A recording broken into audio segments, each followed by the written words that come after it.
Assalamualaikum warahmatullahi wabarakatuh. Perkenalkan, nama saya Agus Duyanto, mahasiswa Universitas Danabadra, jurusan Informatika dengan NIM 18330072. Di sini saya akan mereview 3 jurnal dalam rangka memenuhi tugas dari mata kuliah Sistem Pakar yang diampu oleh Ibu Yumarlin MZ, Eskom, MPD Mkom. Berikut 3 review jurnal yang akan saya berikan. Berikut review artikel jurnal Sistem Pakar dengan dosen pengampu Ibu Yumarlin MZ, Eskom, MPD Mkom yang disusun oleh saya sendiri Agus Duyanto dengan NIM 18330072. Untuk jurnal yang pertama Sistem Pakar dengan judul Perancangan dan Implementasi Tes Psikologi Kraepelin berbasis komputer dengan metode naive Bayes sebagai pengambil keputusan. Jurnal ini yaitu dari Proceedings of Engineering volume 8 nomor 2 pada bulan April 2021 halaman 1992 pada prodi S1 Teknik Komputer Fakultas Teknik Elektro Universitas Telkom. Open download-nya ini, kemudian nomor ISSN-nya 2355-9365 yang diterbitkan tahun 2021.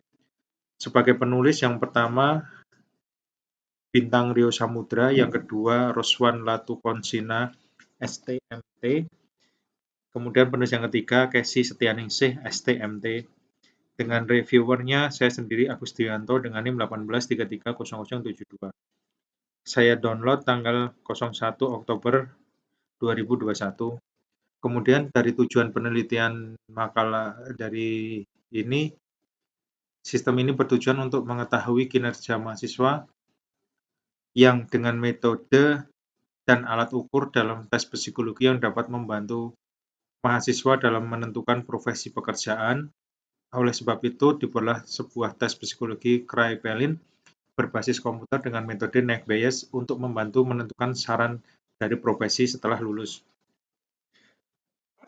Kemudian, untuk subjek penelitian, para mahasiswa yang akan menentukan profesi pekerjaan. Asesmen data. Di sini asesmen data meliputi teknik pengumpulan data yang dilakukan oleh penulis yaitu sebagai berikut. Yang pertama, tekniknya observasi untuk menentukan dataset yang akan ditetapkan dalam sistem ini. Yang kedua, melalui studi pustaka untuk menentukan teori yang akan digunakan serta pengembangan dari sistem tes Kraepelin yang terkini terkait dengan metode naive Bayes. Yang ketiga, wawancara dan pengisian data diri para peserta.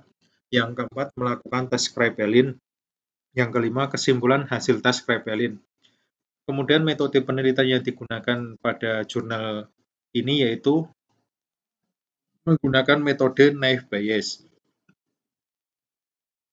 Langkah penelitian yang dilakukan setelah pengumpulan data yaitu yang pertama, pengolahan data pada gambaran umum sistem yang ada meliputi pengisian diri, melaksanakan tes Kraepelin, melakukan penghitungan aspek tes Kraepelin, penggunaan metode naive Bayes, dan peserta dapat melihat hasil tes yang telah dijalani. Yang kedua, pengembangan perangkat lunak dengan alur proses pengacaan soal menggunakan flowchart tes Kraepelin. Yang ketiga, pengklasifikasi dari metode yang digunakan yaitu naive Bayes berupa pengklasifikasian statistik yang dapat memprediksikan probabilitas keanggotaan kelas suatu data tuple yang masuk ke dalam kelas tertentu sesuai dengan penghitungan probabilitas.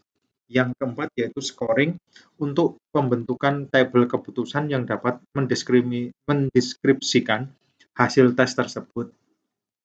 Yang kelima, yang terakhir yaitu pengujian dari hasil tes Kraepelin tersebut menggunakan metode naive Bayes. Dengan hasil penelitian dari jurnal ini, yaitu penelitian ini menggunakan tabel keputusan, lalu melakukan pengkonversian tabel, dan hasil kesimpulan dimasukkan ke dalam metode naive Bayes untuk mendapatkan solusi dari kesimpulan yang diperoleh dengan menghasilkan tabel keputusan yang mendeskripsikan dari hasil tes Kraepelin sebagai berikut. Nah, ini dari hasil scoringnya. Scoring ini merupakan proses awal yang dilakukan dalam pembentukan sistem pakar yang menggunakan tabel keputusan, kemudian dilakukan konversi tabel di mana hasil kesimpulan dimasukkan ke dalam metode Naive Bayes untuk mendapatkan solusi dari kesimpulan yang diperoleh. Pada tabel keputusan terbagi ke dalam beberapa pilihan tabel pengujian di antaranya yaitu tabel ketelitian, tabel keajegan, tabel ketahanan, dan tabel kecepatan. Berikut tampilan dari tabel, salah satu tabel dari ketelitian yaitu apabila salah dengan range 0, kemudian range 1 sampai 2, range 3 sampai 5, 6 sampai 11, 12 sampai 22, 23 sampai 30, yang terakhir 31 ini untuk tabel ketelitian di mana persentil poinnya apabila salah dengan angka 0 99 dengan klasifikasi tinggi, kemudian 1 sampai 2 persentil poinnya 95 klasifikasi tinggi, kemudian 3 sampai 5 persentil poin 90 klasifikasi tinggi. Sedangkan untuk yang sedang, klasifikasi sedang itu di range angka 6 sampai 11, 12 sampai 22 dengan persentil poin 75 dan 50. Sedangkan untuk klasifikasi rendah itu berada di angka salah 23 sampai 30 dan yang terakhir 31 dengan persentil poin 25 dan 10. Tabel selanjutnya yaitu tabel tabel keajegan di mana poin salah ada 4, persentil poin 99 dengan klasifikasi tinggi, kemudian poin 5 sampai 8 meliputi 5, 6, 7, 8 dengan persentil poin 95 dan 90 dengan klasifikasi tinggi.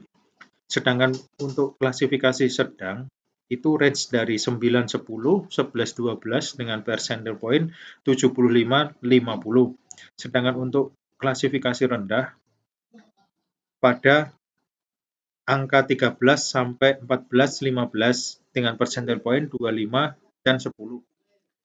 Tabel selanjutnya yaitu tabel ketahanan, di mana tabel ketahanan nilai poin dari lebih kurang 15 dengan persentil poin 10, klasifikasi rendah.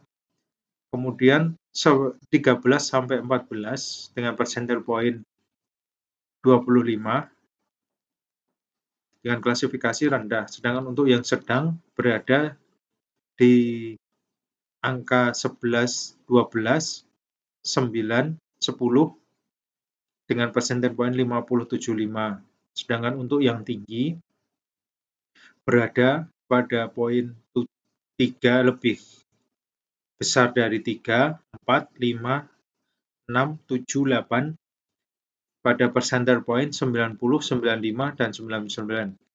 Tabel yang terakhir, tabel kecepatan, di mana tabel kecepatan dengan presentasi klasifikasi rendah berada pada angka 8 dengan persentil poin 10. Klasifikasi rendah dengan angka 9 sampai 10 dengan persentil poin 25. Sedangkan untuk klasifikasi sedang itu berada pada poin 11 ke 12, persentil poin 50, 13, 14, persentil poin 75. Sedangkan untuk yang tinggi, klasifikasi tinggi, berada pada poin 15 dengan persentil poin 90, 16 dengan persentil poin 95, 17 dengan persentil poin 99.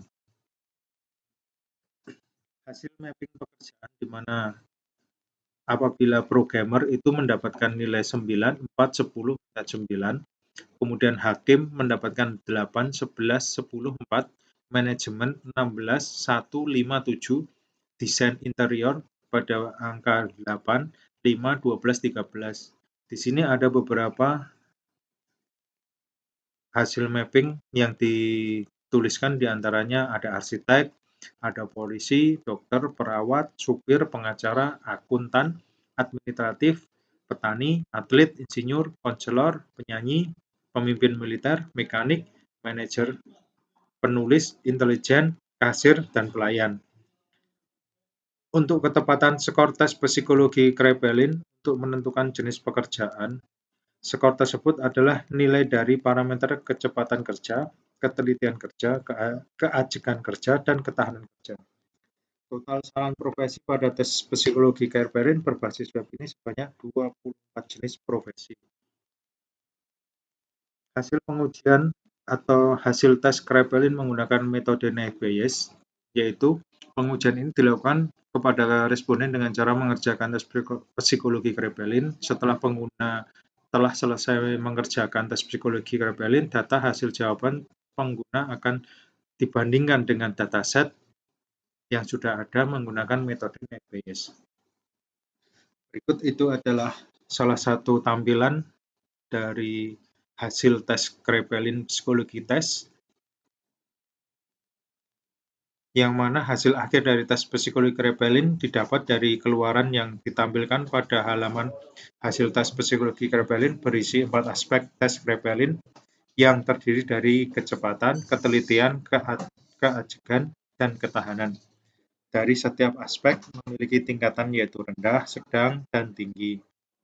Setiap tingkatan aspek dapat menentukan saran profesi yang sesuai dengan dataset yang sudah ada dari awal. Peserta dapat melihat saran profesi yang ditentukan dari tingkatan tiap aspek yang ada. Kesimpulan yang diperoleh daripada jurnal penelitian dengan judul Perancangan dan Implementasi Tes Psikologi Kraepelin berbasis komputer dengan metode Naive-Bayes sebagai pengambil keputusan, yaitu 1. Berdasarkan hasil pengujian tes psikologi Kraepelin, hasil akurasi yang didapat dari metode Naive-Bayes yang sesuai dengan dataset dan hasil pengerjaan tes adalah sebesar 60%. Berdasarkan hasil validasi oleh psikolog, tes psikologi Kraepelin berbasis komputer ini dapat berjalan sesuai dengan tes psikologi Kraepelin yang berbasis kertas. Kemudian jurnal yang kedua dengan judul Sistem Pakar untuk mengukur tingkat akurasi dalam mengidentifikasi kepribadian menggunakan metode forward chaining. Di mana jurnal ini yaitu Jurnal Informatika dan Teknologi volume ketiga nomor 1 dari Universitas Putra Indonesia YPTK Kota Padang, Sumatera Barat.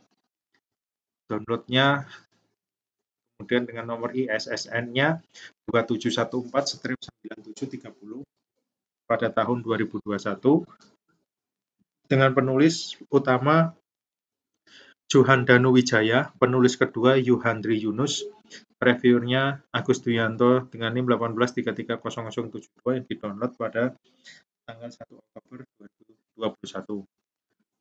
Tujuan penelitian dari jurnal ini yaitu sistem ini bertujuan untuk mengukur tingkat akurasi dalam mengidentifikasi kepribadian berdasarkan gejala-gejala sifat yang terlihat, di mana data yang diolah dalam penelitian ini sebanyak 10 pasien. Data ini bersumber dari pakar psikologi di Fakultas Psikologi Universitas Islam Riau, dengan metode yang digunakan untuk mengolah data adalah forward chaining berdasarkan proses pengolahan data sampel yang telah dilakukan untuk mengidentifikasi kepribadian dan karakter seseorang memiliki tingkat akurasi 100%. Hasil dari penelitian ini diperoleh jenis kepribadian yang kemudian akan dipahami oleh setiap orang untuk dapat mengenali kepribadiannya lebih mendalam. Dengan subjek penelitian dari LPT Fakultas Psikologi Universitas Islam Riau, asesmen datanya, teknik pengumpulan data dilakukan oleh penulis yaitu yang pertama mengidentifikasi masalah, yang kedua menganalisis masalah, yang ketiga melakukan studi literatur, yang keempat observasi lapangan, yang kelima mengumpulkan data, yang keenam tahapan perancangan, yang ketujuh tahapan pengujian, yang kedelapan tahapan penyelesaian.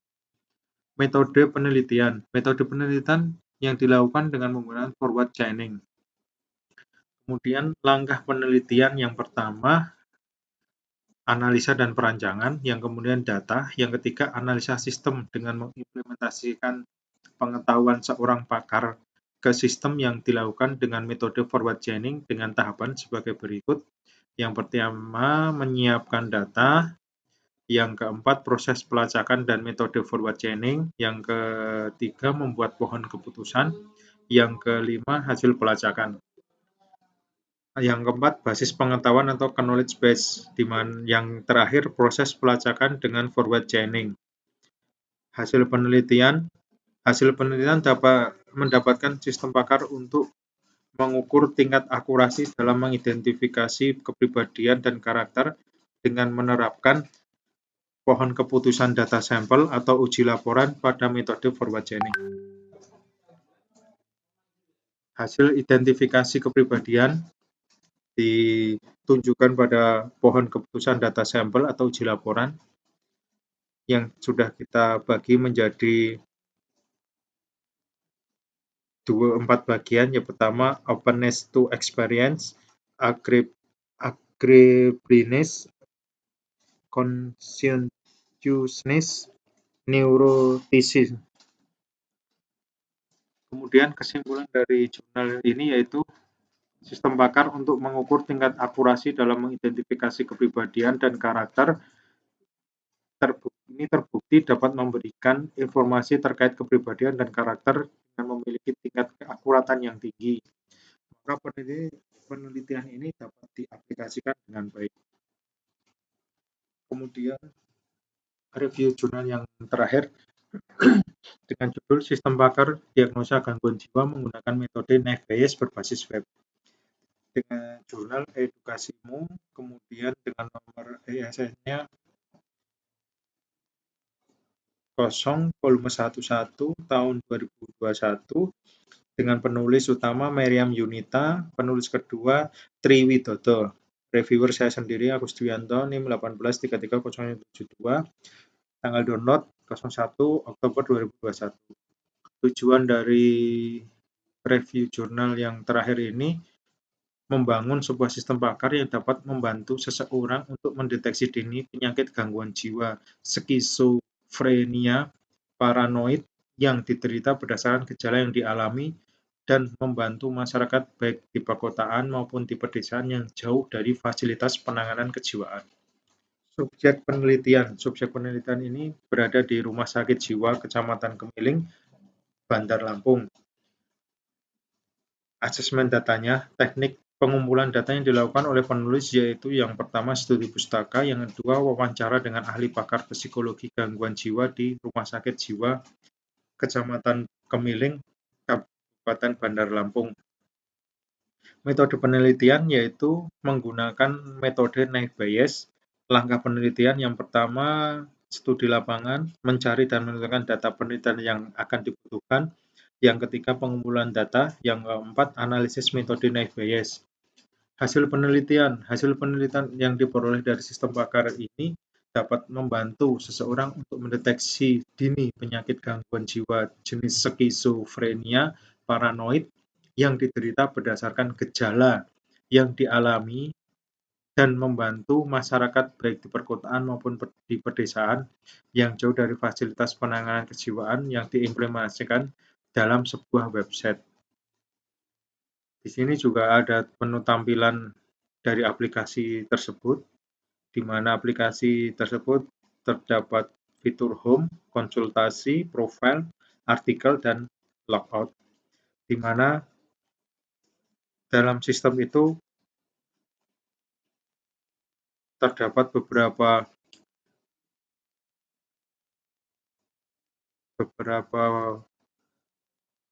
pilihan, salah satunya untuk diagnosa. Salah satu diagnosanya itu ada 12 jenis, dari mulai A01 sampai A12. Kemudian ada form konsultasi juga dari nomor 1 sampai 12.